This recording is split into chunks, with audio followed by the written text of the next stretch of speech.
Question number 28, define the term self inductance and right it's SI unit. Self inductance को define करना है और आपको एसआई यूनिट लिखनी है सेल्फ इंडक्टेंस की। तो सेल्फ इंडक्टेंस क्या होता है, आपने पढ़ा होगा। सेल्फ इंडक्टेंस, जब आप एक कॉइल में चेंजेबल करंट पास कराएंगे तो उसके मैग्नेटिक फ्लक्स में चेंज होगा। मैग्नेटिक फ्लक्स में चेंज होने की वजह से क्या होगा, एक ईएमएफ इंड्यूस हो जाएगा अपोजिट डायरेक्शन में। इस प्रॉपर्टी को बोलते हैं हम सेल्फ इंडक्टेंस। मतलब क्या हुआ कि जब आप किसी भी कॉइल में चेंजिंग करंट, लिख देता हूं इसकी definition, when a change in current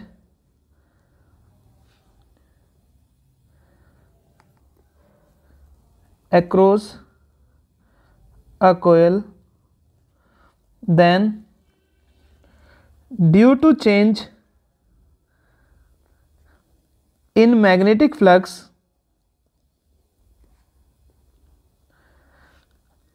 a EMF is induced in that same coil.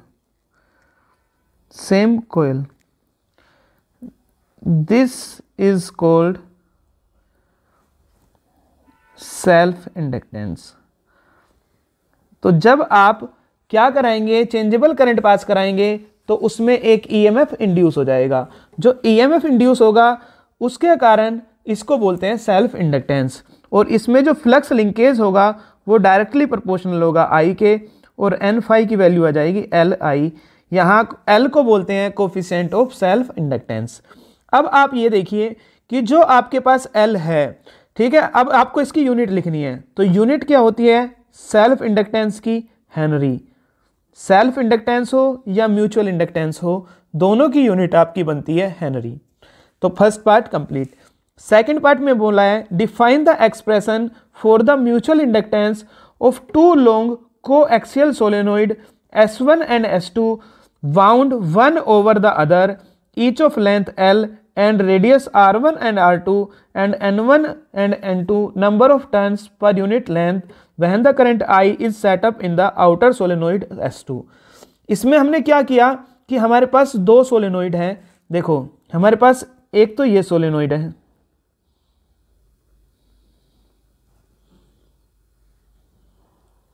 ये मान लीजिए आप S1 है। एक इसमें दूसरा सोलेनोइड है,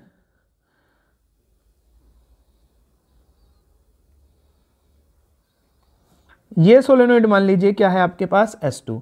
तो दो सोलेनोइड हैं S1 और S2।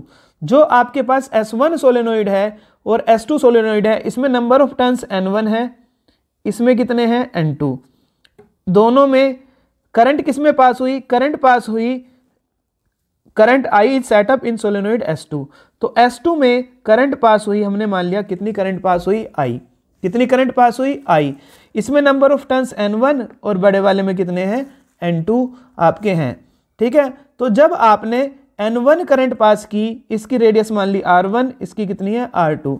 तो करंट पास कराने के कारण जो दूसरे वाला है इसके कारण मैग्नेटिक फील्ड प्रोड्यूस हुआ, और मैग्नेटिक फील्ड जो बनेगा दूसरे के कारण सोलेनोइड में म्यू नोट एन आई।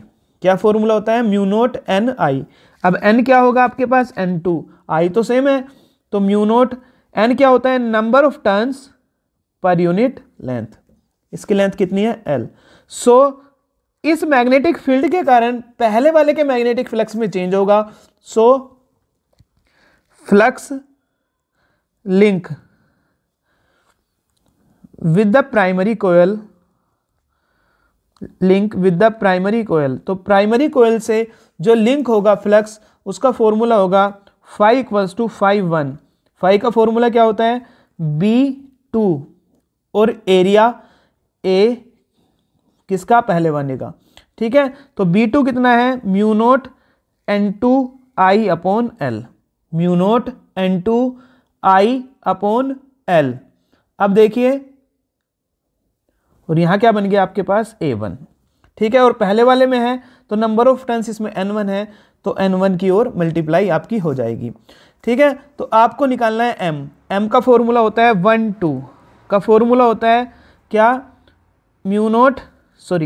फाई N5 लिख सकते हैं, N हमने यहाँ मल्टीप्लाई कर दी फाई अपॉन आई, ठीक है। तो फाई की वैल्यू कितनी है, μ0 N2 I N1 A1 upon L into I say I cancel, तो जो M होगा म्यूचुअल इंडक्टेंस वो होगा μ0 N1 N2 A upon L, N1 N2 A upon L, important है आपका N1 N2 A upon L।